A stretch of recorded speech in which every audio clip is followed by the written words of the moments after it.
이 사사기의 마지막 장 마지막 절, 그때 이스라엘의 왕이 없으므로, 이것은 사사기를 기록한 기록자가 결론으로 하신 말씀이라고 할 수 있죠. 왕이 왜 없습니까?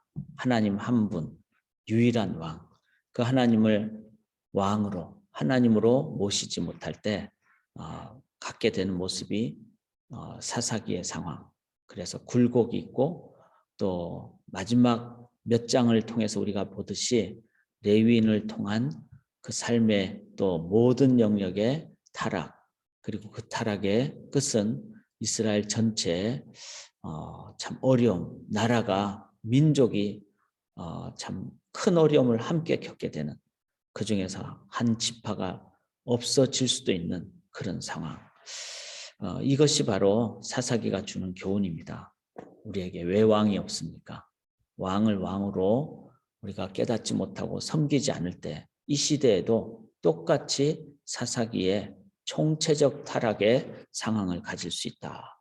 경고의 말씀이죠. 그래서 우리가 말씀을 가슴으로 받기를 원합니다. 우리가 살면서 이렇게 총체적 타락, 요즘 우리의 어떤 젊은 사람들의 표현을 한다면 망했다. 시험 본 다음에 잘못 쳤을 때 망했다.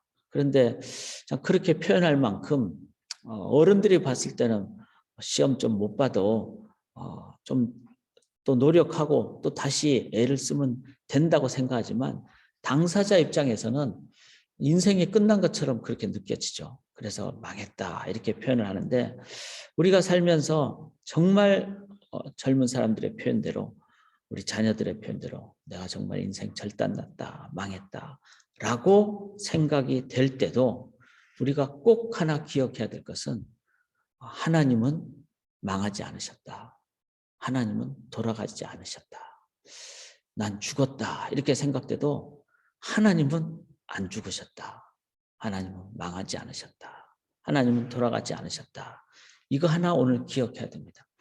그럴 때 우리들은 망하지 않고 오히려 어떤 상황 속에서도 강력하게 살아남을 뿐만 아니라, 오히려 어려움이 오기 전에 더 강한 사람이 될 수가 있습니다.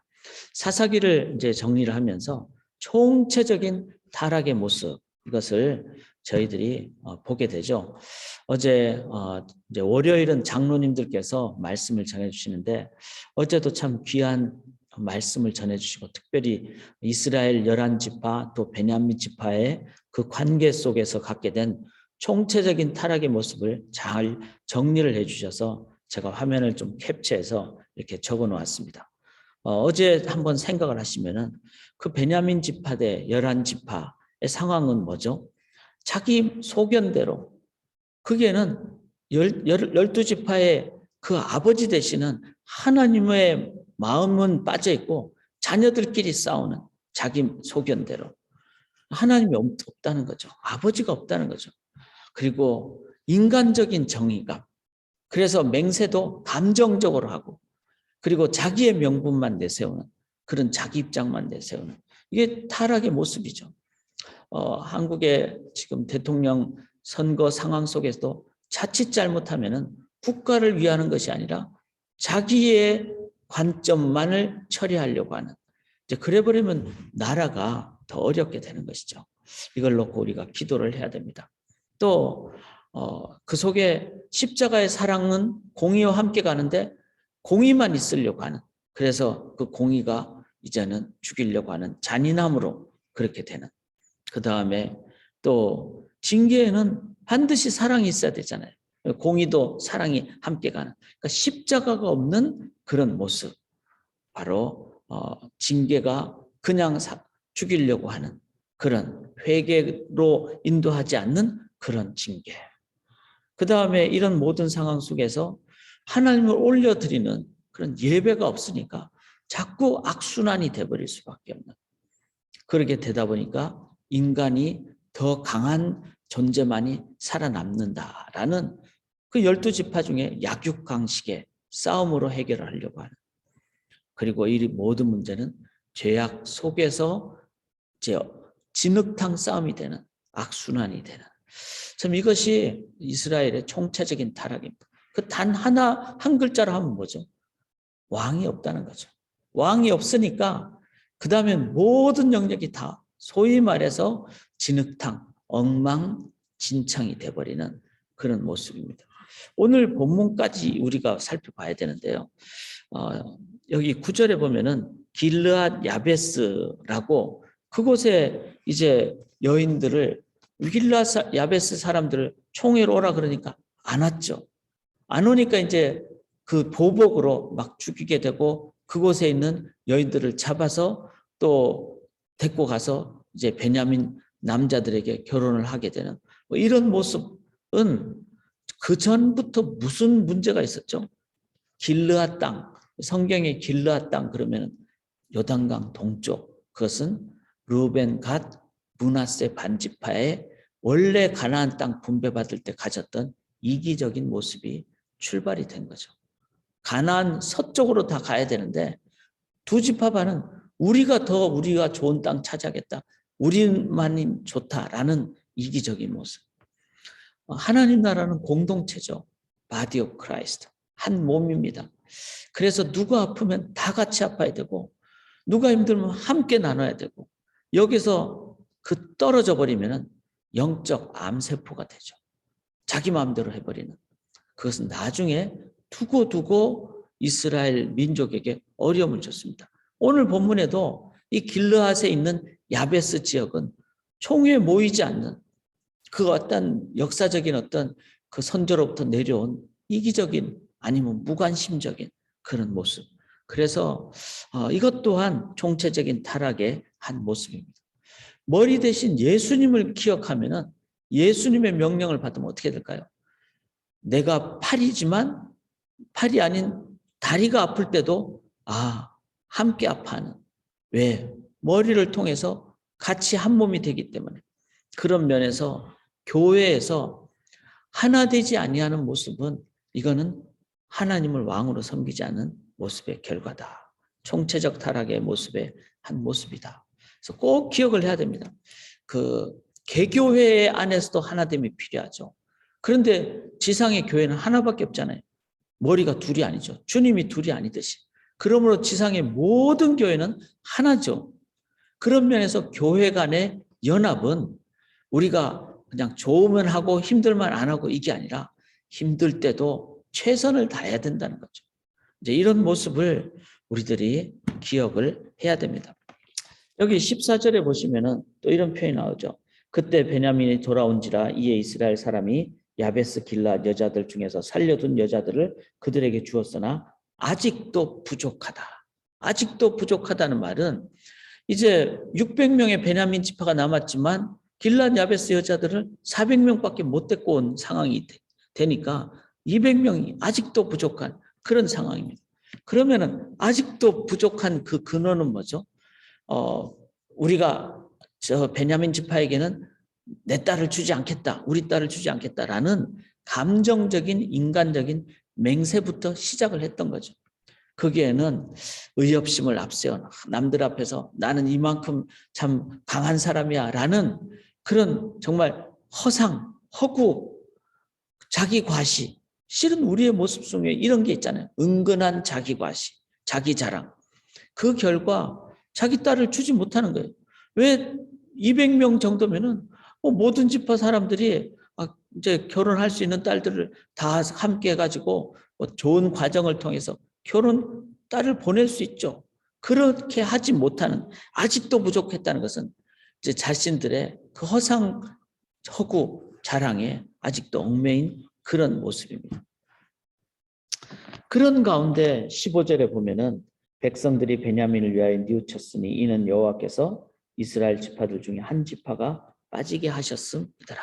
이제 한 지파, 그러니까 베냐민 지파가 600명밖에 안 남았으니까 12지파에서 뭐 레위 지파 빠지더라도 12지파에서 한 지파가 빠지면은 참 형제간에 한 명이 빠지면 마음이 어렵듯이 이 상황을 보면서 저는 이제 묵상을 하면서 가룟 유다가 생각이 났습니다. 우리가 성경 전체를 보면은 이 12지파는 당연히 나중에 12교회가 되는, 즉 12사도에 의해서 세워지는 교회로 나가겠죠. 12사도는 12제자로부터 시작을 하는 거죠. 그래서 제가 항상 강조하듯이 가룟 유다가 빠졌을 때 2명의 후보를 두고 그중에 1명을 제비 뽑게 한 12 숫자를 맞추는 이유는 하나님의 그 구원의 그 성취를 향한 하나님의 강력한 의지를 우리에게 가르쳐 주기 위함입니다. 자, 이런 가운데 가룟 유다가 빠졌을 때 갖게 되는 그 하나님의 마음은 어떨까요?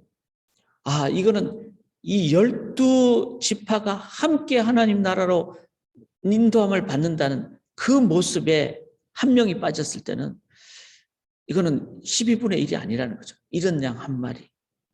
그래서 가룟 유다에 대한 주님의 마음이 저는 참 많이 생각이 났습니다. 여기서 한 지파가 빠지게 된다는 이 상황도 참 그런 하나님의 마음이 담겨져 있지 않는가. 이 말은 자신들의 잘못 때문에, 그래서 베냐민 지파도 잘못했죠.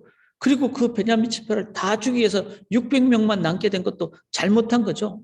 이런 속에서는 뭐가 있습니까? 하나님이 이 12지파 야곱의 12아들을 택한 것은 하나님의 구원 사역을 하겠다는 하나님의 구원 사역의 장대한 관점입니다. 그런데 그게 베냐민 지파가 잘못한 것도 잘못이고 베냐민 지파를 다 죽여간 것도 잘못인, 이거는 뭐죠? 우리의 잘못, 즉 교회의 잘못은 하나님의 구원 사역에 역행할 수 있다는 겁니다. 이건 너무나 중요한 우리의 묵상 포인트라고 저는 생각합니다. 교회는 단순히 내가 구원받고 내가 성장하기 위해서 내가 나가는 어떤 단체, 이 정도가 아니라는 겁니다. 교회는 인류 전체를 향한 복음 전파의 전초 기지입니다.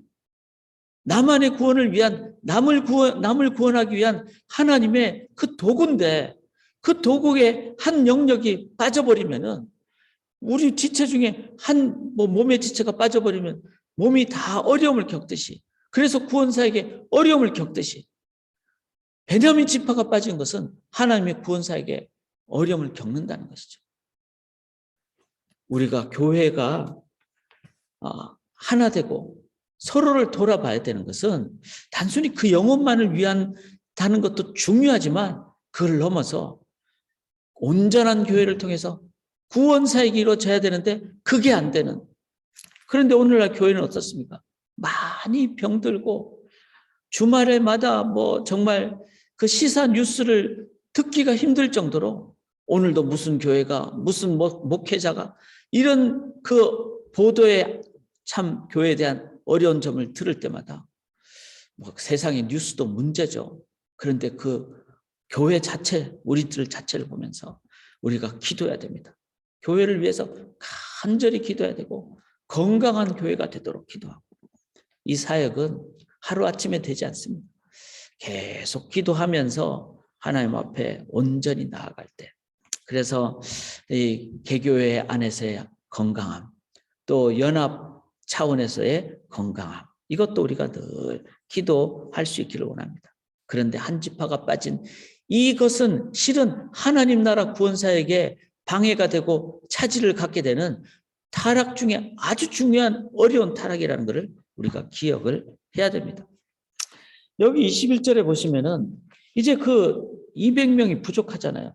그러니까 실로 이제 이건 마지막 그 초막절이죠. 장막절이죠. 장막절 때는 이제 3대 절기 중에 마지막 절기니까 막 다 나와서 막 기쁨에 그 8일 동안 이제 그 장막절을 지키니까 마지막 날은 수장절이잖아요. 또 그러니까 막 하베스트 그 곡식을 갖고 이제 추수를 했다는 창고에 넣는, 그래서 막 춤을 추는 기쁨의 상황입니다. 그래서 21절에 보면 실로의 여자들이 춤을 추러 나오거든 너희는 포도원에 나와서 실로의 딸 중에서 각각 하나를 붙들어 가지고 자기 아내로 삼아. 참 이게 교묘한 방법이죠. 자기 딸들을 안 주겠다고 했으니까 그렇게 줄 수는 없고, 춤추다가 그냥 밤에 그냥 데리고 가는 거는 자기가 준 것도 아니고, 그리고 결혼 안 시킬 수도 없으니까 결혼시키게 돼서 200명을 이제 구해내서 베냐민 지파를 보존하는, 참 이런, 이 속에는 뭐가 들어있습니까? 가장 중요한 결혼의 건강한 과정이 무너진 거죠. 자기들의 어떤 잘못된 맹세를 이제 커버하는 관점의 교묘한 수단은 썼지만, 그러나 총체적인 타락의 관점에서 보면은 참 그 하나님 나라 문화가 이 역사 속에서, 이방 문화 속에서 혼합이 돼서 타락을 해버린 거죠. 가장 중요한 결혼의 모습이 이제는 타락을 하게 된 문화의 타락. 참 이런 부분까지도 우리가 총체적인 타락의 모습. 자, 이런 상황을 지금까지 레위기 19장부터 21장까지 쭉 봤을 때 솔직히 어떻습니까? 참 소망이 없습니다. 그리고 지금 교회 상황을 이렇게 쭉 전체적인 상황을 보면은 소망이 없습니다. 그럼 솔직한 우리의 마음이지 않습니까? 그리고 자녀들을 보면서 참 많은 마음의 어려움을 겪죠. 그래서 목회자들은 그런 얘기를 많이 하죠. 지금 목회자들이 그래도 소망을 갖고 할 수 있는 목회의 마지막 단계라고. 다음 목회자들의, 우리 후손들의 목회자들의 상황은 아주 어려운 상황이 될 거라고. 그렇게 인간의 관점에서 보면 생각할 수가 있습니다. 그러나 우리가 꼭 기억해야 됩니다. 인간이 완전히 망했다고 생각하는 그 순간에도 하나님은 망하지 않으셨습니다. 하나님은 돌아가지 않으셨습니다. 하나님은 여전히 왕이십니다. 하나님은 여전히 이끌어 가실 것입니다. 저는 그 영적인 눈을 뜨고 묵상을 했을 때 우리 다음 세대 자녀들이 이제 신앙생활하고 목회하고 목회자가 되고 그럴 때 어려울 수 있지만 그 속에 더 강한 하나님의 능력을 의지하는 그 인도함을 줄 수 있고 받을 수 있고 믿음으로 나가는 한 오히려 더 순금같이 정금같이 빛날 수 있다고 저는 믿습니다. 문제는 믿음입니다. 그리고 어려울 때 더 바르게 믿을 수 있기 때문에 어쩌면은 더 소망의 다음 단계로 될 수 있다고 믿습니다. 단 하나, 하나님 때문에. 그럼 우리가 해야 될 것은 뭘까요?